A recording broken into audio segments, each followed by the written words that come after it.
जैसे ही फ़रवरी का मंथ शुरू होता है और हमारे गार्डन में जब नई हरियाली आने लगती है, उसके साथ ही कई सारे फंगस और पेस्ट का अटैक हमारे पौधों पर होने लगता है। जैसे आप देख रहे हैं ये गुड़हल में कलियाँ तो बन गई हैं, लेकिन काले-काले कीट नज़र आ रहे हैं। ऐसे ही गुड़हल में मिलीबग्स वगैरह का या सभी पौधे में स्पाइडर माइट्स, व्हाइट फ्लाइज़ वगैरह का अटैक होने लगता है।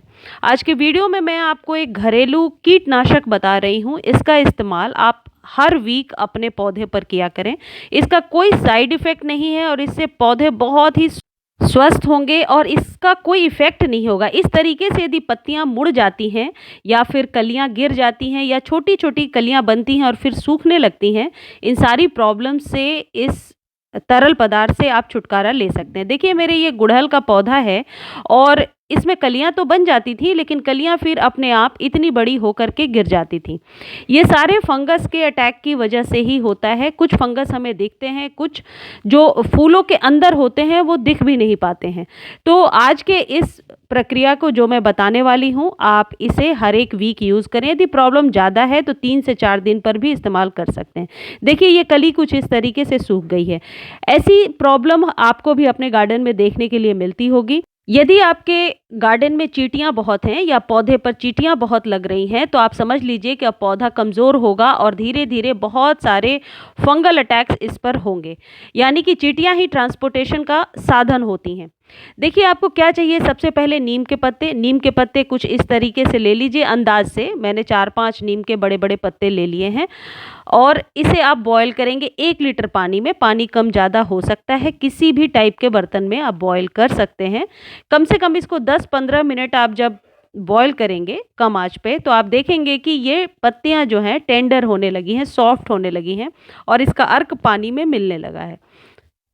ये जो नीम के पत्ते हैं ये नेचुरली प्राकृतिक तरीके से कीटनाशक का ही काम करते हैं। आपको पता होगा नीम के पत्ते जहाँ भी रखे होते हैं वहाँ कहीं भी फंगल अटैक नहीं होता है। तो ये जो नीम के पत्ते हैं ये आसानी से आपको मिल जाएंगे फ्री ऑफ कॉस्ट और इस तरीके से आप इसे बना लीजिए अंदाज से। अब आपको क्या करना है कि कोई भी हैंड वॉश सोप जो है, लिक्विड सोप 1 चम्मच डाल दीजिए। आप चाहें तो 1 चम्मच नीम ऑयल में 1 चम्मच लिक्विड सोप मिलाकर 1 लीटर पानी में भी इसे तैयार कर सकते हैं। लेकिन ये तरीका भी बहुत ही आसान है और बेहतर है। इसे आप कुछ इस तरीके से मिला लीजिए और मिलाने के बाद आप इसे स्प्रे बॉटल में भर लीजिए और जिस जगह पे प्रॉब्लम है, जहाँ पर सबसे ज़्यादा कीटों का अटैक हो गया है, वहाँ आप फ़ोर्स के साथ इसे स्प्रे करेंगे। आप इसे चाहें तो जड़ों में भी दे सकते हैं, क्योंकि ये माइंड में आपके क्वेश्चन आएगा कि क्या इस लिक्विड को हम जड़ों में डाल सकते हैं? बहुत आसानी से डाल सकते हैं। इसका हमारे जो पौधे के अंदर जो वर्मीज़ होते हैं मिट्टी के अंदर, उनके लिए भी ये कोई नुकसानदेह नहीं होगा। यानी कि एनवायरमेंटल फ्रेंडली है ये। ऐसा नहीं है कि इससे किसी को भी नुकसान होने वाला है। सिर्फ़ एक बात का ध्यान रखें कि धूप में ना करें, जैसे मैं अभी कर रही हूँ ये बताने के लिए, लेकिन आप या तो सुबह कर लीजिए या फिर शाम। वैसे ये बहुत हार्ड नहीं है, कुछ इस तरीके से देखिए फ़ोर्स के साथ आप इस पर स्प्रे करेंगे। आप देखेंगे कि 2 से 3 स्प्रे करने के बाद यदि प्रॉब्लम ज़्यादा है तो एवरी इवनिंग आप ऐसा कर दीजिए। 2 से 3 स्प्रे बाद ही इसमें आपको बहुत कुछ फ़र्क नज़र आने लगेगा। ये जो नीम के पत्ते बच जाएँगे बॉयल करने के बाद, आप इसे चाहें तो पानी में डाल कर के छोड़ दीजिए और उस पानी को अपने सभी पौधे में यूज़ कर लीजिए। 2-3 बार यूज़ करने के बाद आप वो जो नीम के पत्ते हैं उन्हें डायरेक्टली आप गमले में डाल डाल दीजिए या कंपोस्ट बिन में डाल दीजिए। यानी कि नीम के पत्तों का भी लिक्विड भी बन गया और उसको हम कंपोस्ट में भी यूज़ कर सकते हैं। यदि आपके गार्डन में कोई फंगल अटैक नहीं है, तो प्रिकॉशनरी तौर पर सप्ताह में 1 बार आप इसे ज़रूर यूज़ कर लें। नीम के पत्ते लेकर के रख लीजिए, उसे बॉयल कीजिए और उसके पानी में आप कोई भी लिक्विड या लिक्विड सोप मिला लीजिए और फिर उससे स्प्रे कीजिए। इससे आपके पौधे बहुत ही स्वस्थ नज़र आएंगे और किसी भी प्रकार के चींटियों वगैरह का अटैक नहीं होगा। नीम के इस लिक्विड का इस्तेमाल करने से और भी कई सारे इंसेक्ट्स हैं जो हमारे गार्डन में नहीं आते हैं। जैसे-जैसे गर्मी बढ़ेगी आपके गार्डन में चींटियाँ ज़रूर आने लगती हैं, क्योंकि चींटियों को ठंडक चाहिए होती है तो वो गमले से चिपक जाती हैं। देखिए ये 2 से 3 स्प्रे करने के बाद कुछ इस तरीके से नज़र आ रहा है।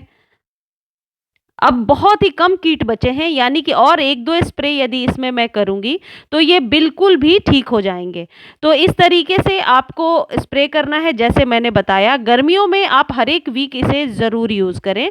कभी-कभी जो नीम है वह फर्टिलाइज़र का भी काम कर देता है और न्यू जर्मिनेशन को लेने में हेल्प करता है। यदि आप न्यू सीडलिंग्स लगा रहे हैं, तो उस पर इसका स्प्रे आप हर 2-3 दिनों पर करें। आप देखें बहुत जल्दी वो जो बीज हैं या नए पौधे हैं वह जर्मिनेट हो जाएँगे, क्योंकि उस पर कोई फंगल अटैक नहीं होगा और नीम एक तरीके का फर्टिलाइज़र का भी काम करता है।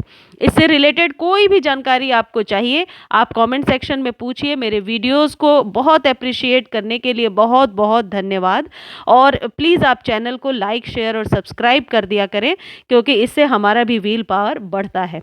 आप ये जो नीम के जो लिक्विड मैंने आपको बताया, ये सभी प्रकार के इंडोर और आउटडोर पौधों को दे सकते हैं।